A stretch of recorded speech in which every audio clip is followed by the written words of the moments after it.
మర్మములు తెలియజేయు దేవునికి మహిమ కలుగునుగాక. ప్రియ స్నేహితులందరికీ దివ్య వాక్యోదయం. ఈనాటి పాఠ్యభాగము ఎఫెసీ 3:2. మీ కొరకు నాకు అనుగ్రహింపబడిన దేవుని కృప విషయమైన ఏర్పాటును గూర్చి మీరు విని ఉన్నారు.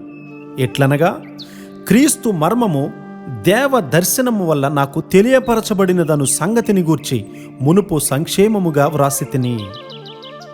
క్రీస్తుకు పూర్వము ప్రత్యక్షపరచబడని మర్మములను గూర్చి పౌలు గారు ఇక్కడ మాట్లాడుతూ ఉన్నారు. ఒక వ్యక్తి యొక్క ఆత్మీయ మెట్టు అతని దేవుని దగ్గర నుండి ఎంత ప్రత్యక్షత పొందాడో అనే దాని మీద ఆధారపడి ఉంటుంది. చదవడం, గ్రహించడం వరకే కాదు కానీ ప్రత్యక్షతలతో కూడినటువంటి క్రైస్తవత్వంగా ఉండాలి. ప్రత్యక్షత లేకుండా జీవితమంతా క్రైస్తవునిగా ఉండి ఏ ప్రయోజనమూ లేదు.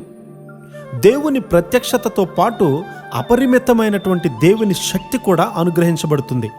కాబట్టి ప్రతి ఒక్కరూ కూడా ప్రత్యక్షత పొంది దేవుని రాజ్యంలో ఇమిడిపోవాలి. ఒక వంతెన నిర్మాణం జరిగేటప్పుడు వివిధ భాగాలను వివిధ కంపెనీల వాళ్ళు తయారు చేస్తారు.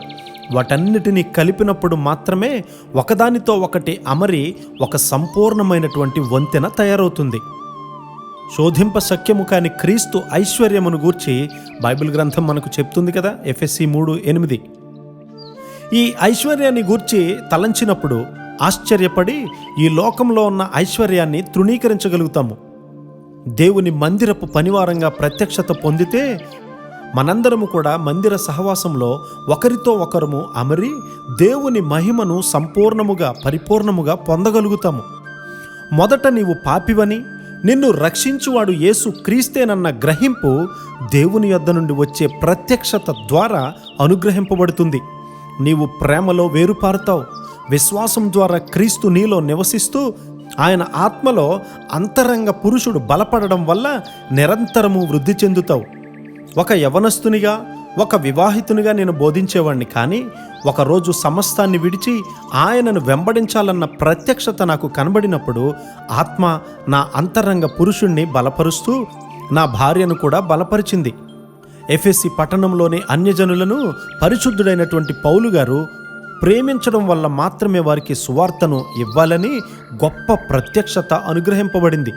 అంతరంగ పురుషుణ్ణి ఆత్మ బలపరిచినప్పుడు అకస్మాత్తుగా ప్రత్యక్షత కనబడుతుంది. అప్పుడు తన స్వంత ప్రణాళికలను ఎవరు కూడా అనుసరించరు.